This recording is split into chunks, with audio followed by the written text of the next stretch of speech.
22 साल के एगो लड़का एगो जुर्म कइला के वजह से पुलिस से पकड़ा गए रहेला। पुलिस ओकरा के पकड़ के कोर्ट में पेश करे खातिर कोर्ट के अंदर ले जाते रहेले। एही दौरान एगो आदमी ओकर वीडियो बनाए लागेला। वीडियो बनैला के कारण ई होला काहे कि जब वो कोर्ट के अंदर जात रहेला तो उ लड़का के चेहरा पर एगो मुस्कान रहेला। ओकरा लागेला कि ना पुलिस से डर बा आ ना ही ओकरा कोर्ट के तरफ से मिले वाला सजा से कोनो डर बा। ई वीडियो उ आदमी बना के सोशल मीडिया पर डाल देला और वो वीडियो के बैकग्राउंड में एगो गाना लगावेला। गाना के बोल होला, नायक नहीं खलनायक हूँ मैं, और साथ में एगो कैप्शन लिखल होला कि ई उहे लड़का ह जोन अपना बहन के बलात्कारी के बीच रास्ता में काट देले रहे। तो जैसे ही वीडियो सोशल मीडिया पर डालल जाला तो एकरा के बहुत लोग शेयर करे लागेला, बहुत लोग वीडियो को पसंद करेला आ ओमे तमाम तरह के कमेंट करे लागेला। आज के घटना में यही वीडियो के सच्चाई के बारे में हमनी के बात कइली कि आखिर उ लड़का के रहेला और कौना लड़की के बात होत रहेला जेकर भाई एगो आदमी के बीच रास्ता में कत्ल कर देले रहेला। तो आदाब नमस्कार, हम अशरफ सोनू खान।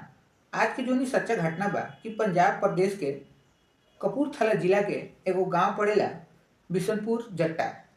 बिशनपुर जट्टा के करीब से एगो रोड जाला जोना के लखन रोड बोला जाला। तो ठीक 9 बजे 28 अगस्त 2024 के पुलिस कंट्रोल रूम के पास फोन जाला।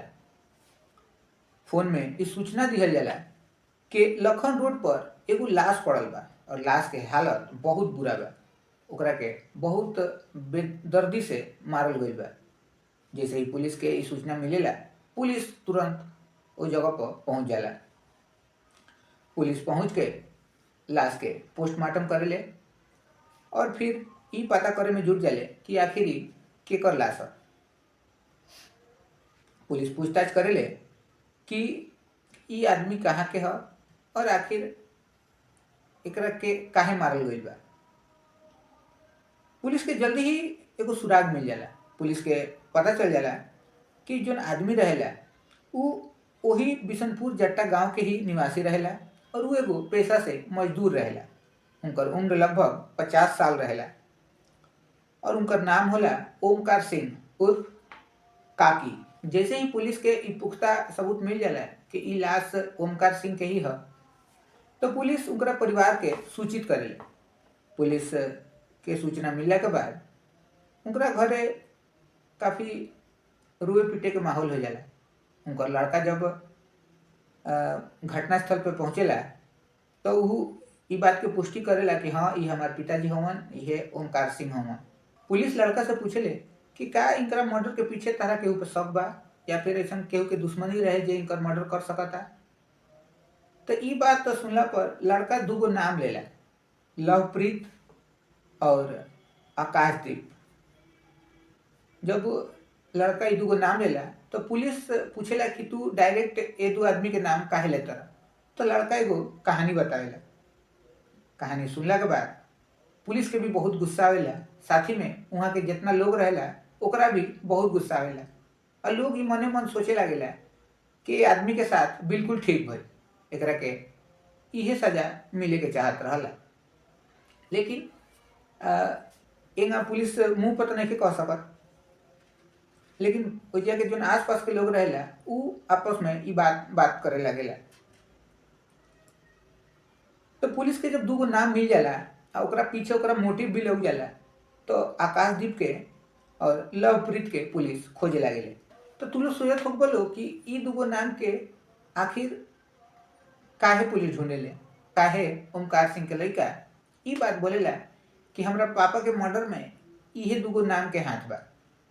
तो लवप्रीत और आकाशदीप की जो कहानी बा, ई कहानी शुरू होला 2015 में। तो 2015 में एगो लड़की के साथे रेप की घटना भइल रहेला। ई रेप की घटना बहुत ही भयानक तरीका से कइल गई रहेला। पुलिस कुछ ही दिन में उ रेपिस्ट के पकड़ लेला। ताले जान के हैरानी हुई कि ई रेपिस्ट उहे रहेला जेकर लाश 28 तारीख के रोड पर मिलल रहेला। नाम होला ओमकार सिंह उर्फ काकी। पुलिस ओमकार सिंह के ओकरा गिरफ्तार कर लेले और जेल में डाल देले। उनकरा ऊपर चार्जशीट और जोन भी सबूत रहेला ओके लगैला के बाद कोर्ट उनकरा के 10 साल के सजा सुनावेले रेप के मामला खातिर। एने जोन पीड़ित लड़की रहेले जेकरा साथे रेप भइल रहेला ओकर दिन पर दिन हालत बिगड़त जाला और कुछ ही दिन बाद ओकर मौत हो जाला। तो लड़की के मौत भइला के बाद ओकर पिताजी ई सदमा बर्दाश्त ना कर पावेलन और 1-2 सप्ताह के अंदर ही पिताजी भी दुनिया छोड़ के चल जाला। तो जेल में ओमकार सिंह अपना गुनाह के सजा भोगत रहेलन। लेकिन तभी समय आवेला कोरोना काल के। कोरोना काल के समय सरकार एगो कदम उठावेले। सरकार बहुत सारा कैदी सन के गुनाह माफ करके ओकरा के रिहा करे लगेले।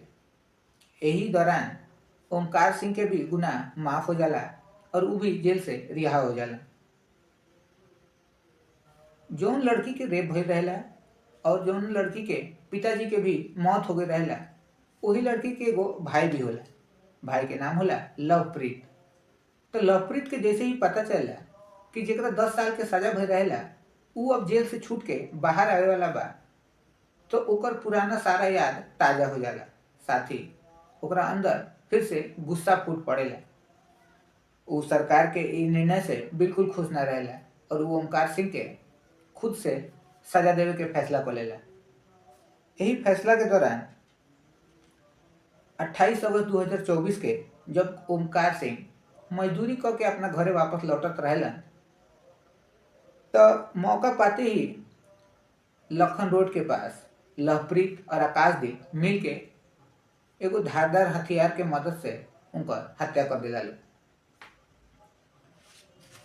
हत्या के बाद लवप्रीत और आकाशदीप वजह से भाग जाला लोग और कहीं जाके छिप जाला लोग। लेकिन ओमकार सिंह के बेटा जब भी बात पुलिस के बतावेला कि ये हत्या के पीछे उनका शक रहेला लवप्रीत के और आकाशदीप के, तब पुलिस इनका लोग के ढूंढे के फिराक में लाग जाले। पुलिस जल्दी ही दोनों के पकड़ लेले और मीडिया के माध्यम से ये भी पता चलेला कि दोनों अपन जुर्म भी कबूल कर लेले बड़ा सन। पुलिस इनका लोग के गिरफ्तार करके जेल में डाल देले। अब इन्हें ही बात पूरा शहर में आग के तरफ हो जाला कि कैसे एगो भाई अपना बहन के साथे भइल दुष्कर्म के बदला अपना हाथ से लेला। उ अपना बहन के रेपिस्ट के बीच रोड में धारदार हथियार से काट के ओकर जान ले लेला। जब ये बात लोग तक पहुंचेला तो लोग वो भाई के सलाम करे लगेला। कमेंट बॉक्स में ओकर तारीफ से कमेंट बॉक्स भर गए रहेला। हालांकि ये उचित नहीं है कि केहू के बदला लेवे खातिर केहू कानून अपना हाथ में ले, लेकिन वो बेरा जनता इमोशनल हो जाले ऐसा सिचुएशन में और वो ऐसा कदम उठावे लगेले। तो पुलिस लवप्रीत के चेहरा हालांकि केहू के दिखावे ना उस समय पर और ये बात धीरे धीरे कुछ दिन बाद पुरान हो जाला। लेकिन अचानक से लगभग 20-25 दिन बाद ही लवप्रीत के कहानी फिर से वायरल होके लगेला और ए बेरी लवप्रीत के जो वीडियो होला उसमें लवप्रीत के चेहरा भी लौकत रहेला। बार बार अलग अलग पुलिस के साथ लवप्रीत के वीडियो आवे लगेला और हर वीडियो में ओकर उहे मुस्कान लोग के आकर्षण के केंद्र बन गए रहेला। लोग ओकर तारीफ करत ना थकेला कि ए लड़का के जितना सैल्यूट कइल जाओ उतना कम बा। वीडियो जब ज्यादा वायरल हो जाला तब मीडिया भी ये वीडियो में इंटरेस्ट दिखावे लगेला। वो जाने चाहेला कि आखिर ये जो वीडियो अब वायरल होता एक और का कहानी बा। काहे कि मीडिया का तो पहले से पता रहे कि पुलिस लवप्रीत के चेहरा अभी तक केहू के ना दिखैले रहे। तो अचानक से लवप्रीत के चेहरा सोशल मीडिया पर किंग वायरल हो गई। मीडिया जल्द ही चौंकावे वाला एगो खुलासा करेले। मीडिया बताएले कि असल में जो वीडियो में जेकर चेहरा बा वो एगो छोटा मोटा चोर है। वो हर 2-3 दिन पर चोरी में मारपीट में पुलिस से पकड़ात रहेला और ये सब छोटा मोटा क्राइम के ओकरा ऊपर बहुत सारा केस रहेला। लेकिन सोशल मीडिया पर फेमस होके खातिर उ ये हथकंडा अपनावेला। उ अपना दोस्त से ही अपन वीडियो बनवावेला जब वो कोर्ट में जात रहेला या फिर जब ओकरा के पुलिस पकड़ ले रहेले। और हर वीडियो में वो कैमरा में मुस्कात नजर आवेला। साथ ही में बैकग्राउंड में वो गाना लागल रहेला कि नायक नहीं खलनायक हूँ मैं। और जो कैप्शन होला वो वजह से लोग के भरोसा होके लागेला कि हाँ इहे लवप्रीत ह। त सोचल समझल साजिश के तहत ई एगो बदमाशी ही कहल जाई कि कोनो ऐसन भाई के नाम के लेके ई बदनाम करे के कोशिश कईल गई रहेला। साथ ही में एक कहानी के एगो चोर के कहानी के एगो मर्डर के कहानी से जोड़ के एकरा के एगो वायरल वीडियो के तौर पर लोग के सामने रख दियल गए रहेला। और लोग भी ज्यादा जांच ना करेला आजकल के टाइम में, तो उ जोन वीडियो में देखेला ओकरे के सच समझे लागेला। तो दोस्त लोग, ई कहानी सुनौला के मतलब केहू के परेशान कइल ना ह, ना ही केहू के दिल दुखावल ह। ई कहानी सुनौला के मतलब तालु के जागरूक कइल ह कि आजकल सोशल मीडिया पे कोई भी कुछो पोस्ट कर देता और ज्यादातर लोग वही पोस्ट पर आंख बंद करके भरोसा कर लेता। बहुत ऐसन भी केस आइल बा कि कोनो वीडियो के वजह से दूगो दोस्त आपस में लड़ गइल सन या फिर दूगो रिश्तेदार आपस में लड़ गइल सन।